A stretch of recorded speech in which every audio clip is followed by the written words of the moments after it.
निवडणूक आयोगाच्या निकालानुसार मुंबईमध्ये भाजप शिंदेना बहुमत. भाजपची ऐतिहासिक कामगिरी, आतापर्यंतच्या सर्वात जास्त 89 जागा पारण्यामध्ये, तर शिंदेच्या शिवसेनेला फक्त 29 जागा. मुंबई महापालिकेमध्ये ठाकरेंच्या 25 वर्षांच्या सत्तेला भाजपकडून सुरुंग. ठाकरेंच्या शिवसेनेच्या 65 तर मनसेच्या 6 जागा विजयी. काँग्रेस 24 आणि राष्ट्रवादीला 3 जागा. मनपा निवडणुकीमध्ये महायुतीला महाविजय. मोदींच्या विकासाच्या अजेंड्याला भरभरून प्रतिसाद दिल्याबद्दल जनतेचे आभार. मुंबईसह 25 महापालिकेमध्ये भाजप किंवा महायुतीची सत्ता येणार, फडणवीसांची प्रतिक्रिया. जिंकल्यानंतर उन्माद नको, तुम्हाला जनतेनं अपेक्षेनं निवडून दिलंय. पारदर्शी कारभार करा, जनतेच्या विश्वासाला तडा जाऊ देऊ नका. मुख्यमंत्री फडणवीसांच्या विजयी उमेदवारांना सूचना. मुंबईवर भाजपचा महापौर बसवण्यासाठी भाजपनं शिवसेना फोडली. सत्तेच्या आणि पैशाच्या जोरावर जागा जिंकल्यात. खोटे आकडे दाखवून भ्रम निर्माण, संजय राऊतांचा निशाणा. उद्धवजी आणि पेंग्विनला जय श्रीराम. मुंबई पालिकेमधील निकालानंतर हसतानाचा व्हिडिओ ट्विट करत मंत्री नितेश राणेंनी डिवचलं. ठाणे महापालिकेमध्ये सलग दुसऱ्यांदा उपमुख्यमंत्री एकनाथ शिंदेंचे एक हाती वर्चस्व. शिंदेच्या शिवसेनेला 75, भाजपला 28, पवारांच्या राष्ट्रवादीला 12 तर ठाकरेंच्या सेनेला फक्त 1 जागा. पुण्यात काका पुतण्यासह ताईदादांच्या वर्चस्वाला सर्वात मोठा हादरा. दोन्ही राष्ट्रवादी एकत्र येऊनही 25 पर्यंतचा आकडा गाठणं अवघड. गुन्हेगारांना तिकीटं, निष्ठावंतांना गृहीत समजणं भोवलं. पुण्यासह पिंपरी चिंचवडमध्ये भाजपनं मैदान मारलं. पवार काका पुतण्याला मोठा धक्का. पुण्यामध्ये भाजपला 111, दोन्ही राष्ट्रवादीला 17 जागा तर पिंपरीमध्ये आतापर्यंत भाजप 84 आणि राष्ट्रवादीची 36 जागांवर आघाडी.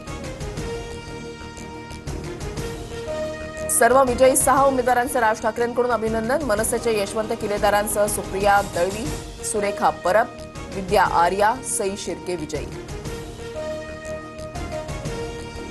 मुंबईतील प्रभाग 192 मध्ये मनसेचे उमेदवार यशवंत किलेदार विजयी. 1425 मतांनी विजयी. उद्धव ठाकरेंकडून फोन करत किलेदारांचं अभिनंदन. एनडीएच्या जनहितकारी सुशासनाच्या अजेंड्याला जनतेचे आशीर्वाद. आमच्या विकासाची दृष्टी भावली. प्रगतीला अधिक गती देणारा कौल. पालिका निवडणुकांमधील भाजपच्या विजयानंतर पंतप्रधान मोदींचं ट्विट. नागपूरला सुंदर आणि प्रदूषणमुक्त शहर बनवायचंय. कार्यकर्त्यांच्या परिश्रमाचा विजय. सर्व नगरसेवकांनी जनतेच्या आशा, अपेक्षा, आकांक्षा पूर्ण करा. भाजपच्या विजयानंतर गडकरींकडून अभिनंदन. ओवेसींच्या एमआयएमला महाराष्ट्रामध्ये मोठं यश. 29 महापालिकांपैकी 95हून अधिक ठिकाणी एमआयएमचे उमेदवार विजयी. संभाजीनगरमध्ये सर्वाधिक 24 तर मुंबईमध्ये 8 जागांवर विजय. छत्रपती संभाजीनगरमध्ये भाजपची एक हाती सत्ता. एमआयएम दुसऱ्या नंबरचा मोठा पक्ष. भाजपला 58, एमआयएमला 33 तर शिंदेच्या शिवसेनेची गाडी 12 जागांवरच थांबली. लातूरमध्ये विलासराव देशमुखांबाबतचं विधान भाजपला भोवलं.